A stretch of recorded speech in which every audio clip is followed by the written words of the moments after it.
Küfür ediyorum yanlışlıkla. Oğlum YouTube canlı yayını başlattım. Lan Evet. niye? Bilmiyorum. Ömer Faruk Niye? kameranı açıp göğe bak.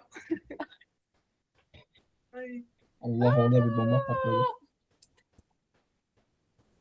Ya Berat mama bomba atmayın artık ya. Bombaları deniyorum. Lan canlı yayındayım şu an. Ya Hesabın adı ne? jingle mıngıl. O nasıl bomba?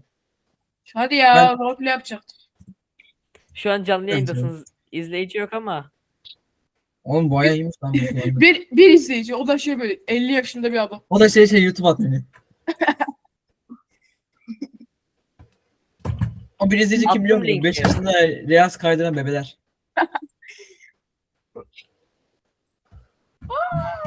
Attım linki. Ya kim izleyecek onu ya? Ben izlerim lan. Sen siktir. Vallahi beyler bir küçükken şey yapardık ya 5 tane Gmail açıp şey Lan yapardık. Facebook'ta şey yazar. Facebook'ta öyle sevdiğimiz karakterlerin Yayına ismini yazar. çıktık Ondan lan, ünlü olduk lan, ünlü olduk. YouTube Ne at beni oldu? bile izlemiyor. Ya YouTube at beni bile Ne oldu? izlemiyor. Ya Ya. kanka bu ne oldu?